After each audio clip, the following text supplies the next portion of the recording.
દોસ્તો, એટલી બહોળી સંખ્યામાં આપ સૌ ખૂબ જ લાંબા સમયથી અહીંયા બેઠા છો ત્યારે ગર્જના એવી કરવાની છે કે આ ભ્રષ્ટાચારી ભારતીય જનતા પાર્ટીના નેતાઓના કાનના પડદા ફાટી જવા જોઈએ। બંને હાથ ઉપર કરી મોટી વાળી અને તાકાતથી બોલવાનું છે, ભારત માતા કી, ભારત માતા કી, વંદે વંદે, જય જવાન, જય જવાન। ખૂબ ખૂબ આભાર। આજ રોજ જુનાગઢ જિલ્લા ખાતે માણાવદર વિધાનસભામાં આજની આ કિસાન ન્યાય પંચાયતમાં ઉપસ્થિત મંચ ઉપર બિરાજમાન આમ આદમી પાર્ટીના યુવા નેતા, વિસાવદરના લોકપ્રિય ધારાસભ્ય, યુવાનોના પ્રેરણા સ્ત્રોત, યુવાનોના માર્ગદર્શક, યુવાનોના આદર્શ એવા ગોપાલભાઈ ઇટાલિયા માટે એકવાર જોરદાર તાળીઓ થઈ જાય મિત્રો। સાથોસાથ જામ જોધપુરના ધારાસભ્ય અને જેઓનો રાજકીય ક્ષેત્રે ખૂબ જ બહોળો અનુભવ છે અને હર હંમેશ અમારી જેવા યુવાનોના પ્રેરણા સ્ત્રોત બન્યા છે એવા હેમંતભાઈ ખવા માટે જોરદાર તાળીઓ થઈ જાય। સાથોસાથ પ્રકાશભાઈ ડોંગા, વનરાજભાઈ ચાવડા, હરેશભાઈ સાવલિયા અને જેમની માટે આપણે સૌ ઉપસ્થિત થયા છીએ એવા ક્રાંતિકારી રાજુભાઈ બોરખતરિયા, પિયુષભાઈ પરમાર, મહેશભાઈ કોટડિયા અને મારી સામે પધારેલા મારા ખેડૂત મિત્રો, મારા પિતા તુલ્ય વડીલો, મારી માતૃશક્તિ અહીંયા ઉપસ્થિત છે, મારા ભાઈઓ બહેનો, બાળકો અને ખાસ કરીને મારા જુનાગઢ જિલ્લાના સાવજો જેવા યુવાનોનું હું બ્રિજરાજ સોલંકી આ પરિવર્તનની લડાઈમાં ખૂબ ખૂબ સ્વાગત કરું છું, આપનો ખૂબ ખૂબ આભાર વ્યક્ત કરું છું। મિત્રો, વિશેષ વાતો નથી કરવી, બંને મહાનુભાવોને સાંભળવાના છે ત્યારે સમય બહુ ઝાઝો થઈ ગયો છે। આપ સૌને એટલી જ વિનંતી અને વિશેષ આશા સાથે મારી વાણીને વિરામ આપીશ કે છેલ્લા 30 વર્ષથી આ ભ્રષ્ટાચારી ભારતીય જનતા પાર્ટીના શાસનમાં જો આપણને કાંઈ મળ્યું હોય તો એ માત્ર ને માત્ર ભ્રષ્ટાચાર મળ્યો છે। જે રીતના ગુજરાતની હાલની સ્થિતિ છે, જે રીતના મોરબી પુલ દુર્ઘટના થાય છે, ગંભીરા પુલ દુર્ઘટના થાય છે, રાજકોટમાં ટીઆરપી ગેમ ઝોન અગ્નિકાંડ થાય છે, સુરતમાં અગ્નિકાંડ થાય છે, બરોડામાં હરણીકાંડ, બોટાદમાં જે લઠ્ઠાકાંડ થાય છે, આવા અનેક કાંડોના કારણે જે નિર્દોષ લોકોએ પોતાના જીવ ગુમાવ્યા છે એ માત્ર ને માત્ર ભારતીય જનતા પાર્ટીના પાપે થયું છે। જે રીતના ગુજરાતની અંદર છેલ્લા 1 વર્ષમાં એટલે કે 365 દિવસમાં 9000 કરતા પણ વધારે ગુજરાતીઓએ આત્મહત્યા કરી છે। વિચારો, છેલ્લા 1 વર્ષમાં એટલે કે 365 દિવસમાં 900 કરતા પણ વધારે નિર્દોષ લોકોના ખૂન થાય છે।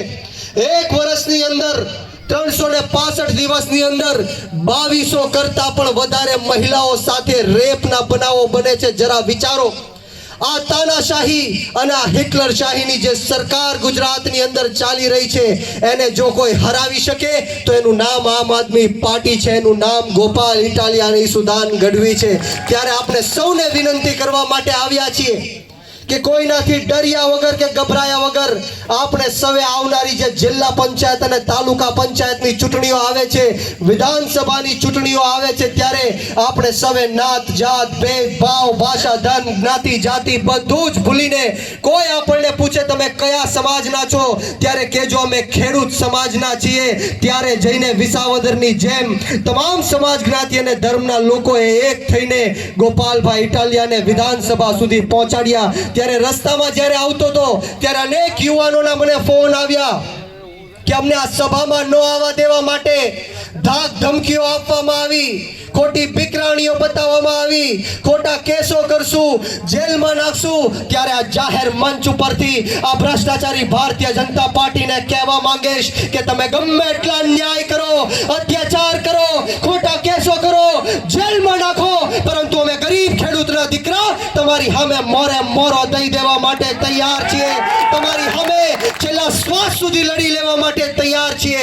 અમે કોઈનાથી ડરતા કે ગભરાતા નથી। અહીંયા બેઠેલો એક આમ આદમી પાર્ટીનો નેતા મોતને મુઠ્ઠીમાં લઈને ફરવા વાળો નેતા છે, મોતનું કફન બાંધીને તમારી માટે નીકળી આવ્યા છીએ. અમે ખેડૂતોના હક, અધિકાર અને ન્યાય માટે અમારું જીવન ઘસી નાખવા માટે તૈયાર છીએ. લોહીનું એક એક ટીપું આપી દેવા માટે તૈયાર છીએ. કદાચ મસ્તક ઉતરી જાય તો પણ અમારું ધડ આ ખેડૂતો માટે લડતું રહેશે એ વિશ્વાસ સાથે અમે આવ્યા છીએ. રાજુભાઈ બોરખતરિયાની વાત કરું તો ખેડૂતોના હક, અધિકાર અને ન્યાય માટે જે જેલની અંદર સંઘર્ષ કર્યો છે, ત્યારે આપ સૌને વિનંતી કરવા માટે આવ્યો છું. જ્યારે રાજુભાઈ બોરખતરિયા જેવો નવજુવાન મરદનું ફાડ્યું રણભૂમિના મેદાનમાં કૂદી પડે ને, ત્યારે એનું બાવડું ચાલી રાખજો. આજે એ હું તમને કહેવા માટે આવ્યો છું. પિયુષભાઈ પરમાર હોય, મહેશભાઈ કોટડિયા હોય, આવા યુવાનોની જરૂર છે. આજે ગોપાલભાઈ ઇટાલિયા ધારાસભ્ય બન્યા, હેમંતભાઈ ખવા ધારાસભ્ય બન્યા. 156 ના ટાંટિયા ધુજાવવાનું કામ આ બંને ભાઈઓએ કર્યું છે. જરા વિચારો, રાજુભાઈ બોરખતરિયા કદાચ ધારાસભ્ય બની જાય, પિયુષભાઈ પરમાર કદાચ ધારાસભ્ય બની જાય, મહેશભાઈ કોટડિયા કદાચ ધારાસભ્ય બની જાય, રાજુભાઈ કરપડા ધારાસભ્ય બની જાય, પ્રવીણભાઈ રામ ધારાસભ્ય બની જાય, ઈશુદાનભાઈ ગઢવી ધારાસભ્ય બની જાય, મજા આવે કે ન આવે? એટલા માટે હું બધી જ સભાઓમાં કહું છું કે લાગશે વાર પણ આવશે.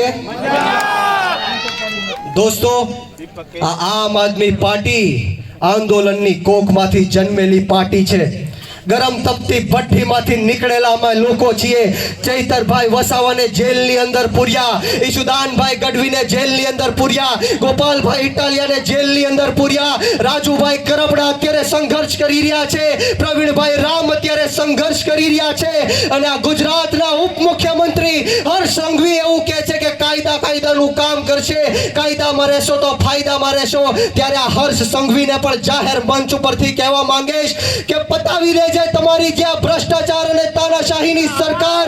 અરે હર્ષ સંઘવી, તું પણ કાયદામાં રહીશ તો ફાયદામાં રહીશ. મિત્ર, એ ખેડૂતો છે કે તમને કાયદો પણ શીખવાડી દેશે અને ફાયદો પણ શીખવાડી દેશે.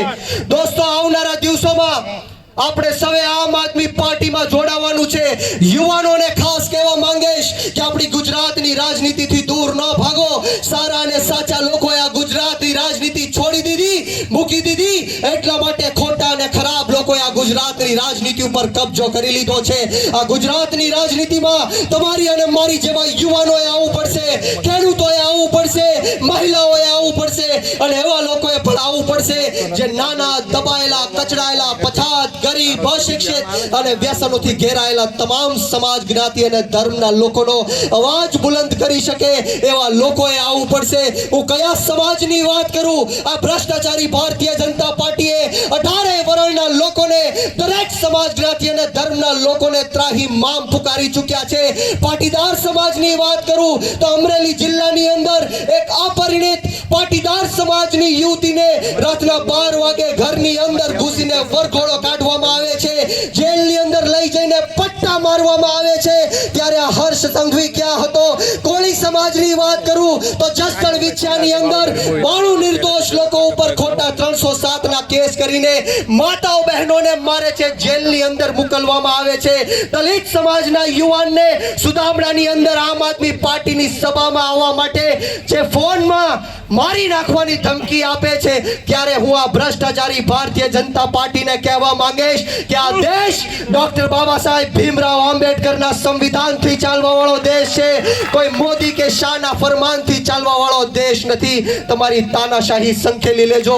જ્યારે પણ ચૂંટણીઓ આવે છે ત્યારે આ દેશના ભ્રષ્ટમાં ભ્રષ્ટ વડાપ્રધાન, ખોટામાં ખોટા વડાપ્રધાન એવા નરેન્દ્ર મોદી સાહેબ આપણને ગુમરાહ કરવાની વાત કરે છે. જ્યારે પણ ચૂંટણીઓ આવે છે ત્યારે હિન્દુ મુસલમાનની વાત કરવામાં આવે છે, મંદિર મસ્જિદની વાત કરવામાં આવે છે, સ્મશાન કબ્રસ્તાનની વાત કરવામાં આવે છે, પાકિસ્તાન અને બાંગ્લાદેશની વાત કરવામાં આવે છે. ત્યારે આજે હું જાહેર મંચ ઉપરથી કહું છું કે બ્રિજરાજ સોલંકી નરેન્દ્ર મોદીને હિન્દુ નથી માનતો અને નથી માનતો. બ્રિજરાજ સોલંકી નરેન્દ્ર મોદીને હિન્દુ ત્યારે માનશે જ્યારે આ દેશની અંદરથી અમારી ગૌ માતાની હત્યાઓ બંધ થશે. આ દેશની અંદર દરેક દિવસે 50,000 કરતા પણ વધારે ત્યારે આપણી ગૌ માતાની હત્યા થાય છે અને જે કંપની ગૌ માતાની એક્સપોર્ટિંગ કરે છે, બીફ એક્સપોર્ટિંગ કરે છે, એવી એલેના નામની કંપની પાસેથી 550 કરોડ રૂપિયાનું ચૂંટણી ફંડ લેવાનું કામ આ ભ્રષ્ટાચારી પાપીઓએ કર્યું છે. મિત્રો બોલો, એને મોરે મોરો દેવો છે કે નથી દેવો? એને મોરે મોરો દેવો છે કે નથી દેવો? એની સામે લડવું છે કે નથી લડવું? ત્યારે હું અહીંથી નારો દેવાનો છું કે લડેંગે. તમારે સૌએ બંને હાથ ઉપર કરી તાળી વગાડીને કહેવાનું છે કે જીતેંગે. હું અહીંથી કહીશ લડેંગે, તમારે સૌએ કહેવાનું છે કે જીતેંગે. તૈયાર છો? તો બંને હાથ ઉપર કરો, તાળી વગાડો, બોલો લડેંગે, લડેંગે, લડેંગે, लड़ेंगे, अरे लड़ेंगे, अरे लड़ेंगे. बोलो भारत माता की, भारत माता की जय जवान, जय जवान. ખૂબ ખૂબ આભાર. મને જે બોલાવીને માન સન્માન આપ્યું, બે શબ્દ બોલવાની તક આપી તે બદલ તમામ આયોજક મિત્રોનો આ તકે હું ખૂબ ખૂબ આભાર વ્યક્ત કરું છું. ને આવો સાથ સહકાર અને પ્રેમ હંમેશ મળતો રહે એવી માતાજીના ચરણોમાં પ્રાર્થના સાથે આપ સૌને બ્રિજરાજ સોલંકીના જય હિન્દ, જય ભારત, જય જય ગરવી ગુજરાત. બધાને મારા સીતારામ. ખૂબ ખૂબ આભાર.